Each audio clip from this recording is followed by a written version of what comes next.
ధేను, కామధేను అంటే ధర్మాన్ని ఆచరణ చేసినప్పుడు ఆ ధర్మం వల్ల అనేక సుఖాలు కలుగుతాయి జీవుడు. ఆవులాగా అంటే ధర్మాచరణ చేయాలి. కామధేను అంటే మనకు తెలిసిందేంటి? కామధేను అన్ని కోరికలు తీరుస్తుంది. ఎవరికి తీరుస్తుంది? అన్ని కోరికలు తీరుస్తుంది కామధేను. ధర్మంగా ఎవడైతే ఉంటాడో, ధర్మపరంగా తన కోరికలు ఎవరైతే తీర్చుకుంటాడో అలాంటి వాళ్ళకందరికీ సుఖాన్ని ఇస్తుంది, ఆనందాన్ని ఇస్తుంది. ధేను అన్న ధేను శబ్దాన్ని ఉపయోగించారు. సృష్టిలో తిరుగుతున్నాం కదా, సృష్టిలో ఎప్పుడూ ఆనందంగా బతకాలి, ఆనందంగా కోరికలు తీర్చుకోవాలి, ఆనందంగా కోరికలు అనుభవించాలి అంటే ఏం ఫాలో చేయాలి? ఫస్ట్ ధర్మాన్ని ఫాలో చేయాలి. అందుకని ధర్మదేవం వచ్చింది ముందు. మరి సృష్టిలో ఉండాలంటే ఎలా ఉండాలి చెప్పాలి కదా, మనం చెప్పాలి కదా. సృష్టిలో ఉండాలంటే సృష్టి చేసాం ఫస్ట్. దీనిలో ఎలా దీనికి రూల్స్ అండ్ రెగ్యులేషన్స్ ఉన్నాయి. కాన్స్టిట్యూషన్ రాసాం, ఇండియన్ కాన్స్టిట్యూషన్ ఉంది కదా, అలాగే ఈ సృష్టి యొక్క కాన్స్టిట్యూషన్ రాశాడు పరమాత్మ. ఆ కాన్స్టిట్యూషన్ ఏంటి? ధర్మశాస్త్రం. ఆ కాన్స్టిట్యూషన్ ఫాలో అయితే ఏమవుతుంది? ఆ కాన్స్టిట్యూషన్ ప్రకారం మనం డబ్బులు సంపాదించుకుంటాం, ఆ కాన్స్టిట్యూషన్ ప్రకారం అన్ని ఎంజాయ్మెంట్ చేస్తాం, అన్ని రకాలు ఉంటాయి. కాన్స్టిట్యూషన్కి డే బై టైం మనం వెళ్ళామనుకో ఏమవుతుంది? పనిష్మెంట్ వస్తుంది.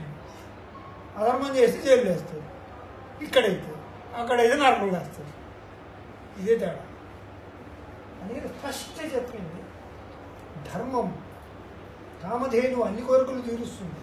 కోరికలు తీర్చడం కాదు, అక్కడ ధర్మ సహితమైనటువంటి కోరికలు ఆనందాన్ని ఇస్తాయి. ధర్మ సహితంగా ఉంటే అన్ని కోరికలు నెరవేరుతాయి అని చెప్తుంది.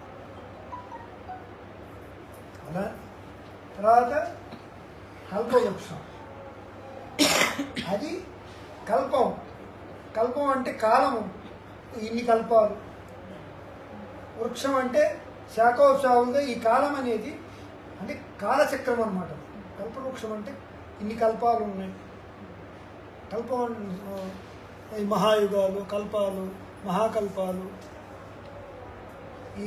ఈ కల్పాంతరాలు, ఇవన్నీ ఏంటంటే కాలానికి సంబంధించింది, కాలగమనానికి సంబంధించింది. అది వృక్షం. ఈ కాలచక్రం అనేది అనంతంగా శాఖోపశాఖలుగా ఈ కాలం అనేది విస్తరించి ఉంటుంది. వృక్షం అంటే విస్తరించి ఉంటుంది కదా, అలాగైతే ఈ కాలం కూడా అలా వ్యాపించి ఉంటుంది మొత్తం అంతా శాఖోపశాఖలుగా. అనంత కాలగమనం అది.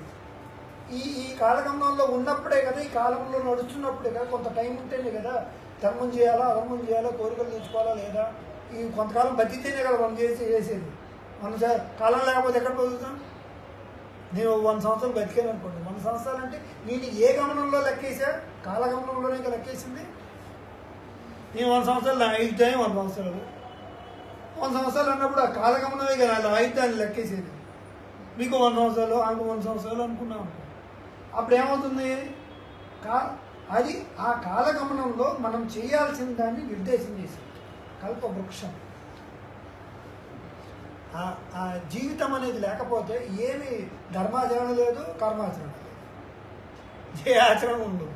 అది కల్పం అంటే కాలాన్ని గురించి చెప్తుంది. కల్పవృక్షం, కామధేను కల్పవృక్షం. తర్వాత ఏమవుతుంది? ఐరావతం. ఇవన్నీ బాగా. ఐరావతం తెల్ల ఏనుగు. ఎందుకు తెల్ల ఏనుగు పెట్టారు? తెల్ల ఏనుగు వచ్చిందండి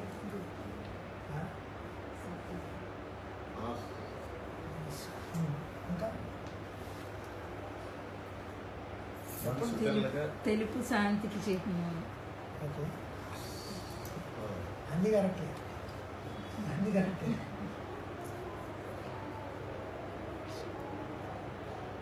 ఐరావతంలో వచ్చినప్పుడు ఇవన్నీ అనుభవించినప్పుడు జీవుడికి ఏమొస్తుందంటే ఒక విధమైనటువంటి నేను ఈ జగత్తు నాది, నేను అనుభవించాలి, కోరికలు తెచ్చుకోవాలి, నేను ఇలా ఉండాలి అనేటువంటి ఒక విధమైన మలం వస్తుంది.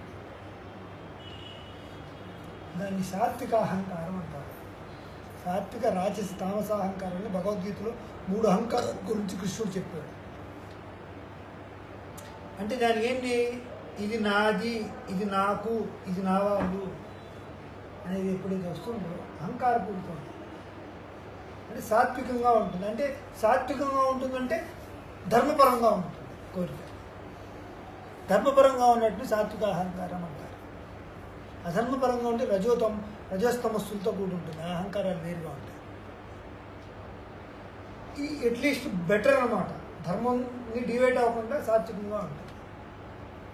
నాకు కావాలి, నేను అనుభవించాలి, నా ఆనందించాలి, తప్పులేదు. సృష్టి చేసిందే ఆనందించాలి. సృష్టి చేసిందే ఆనందంగా ఉంటూ సంతోషంగా ఉంటూ ఆనందాన్ని అనుభవించు. జగత్తుని అనుభవించి ఆనందించాలని భగవంతుడు సృష్టి చేశాడు.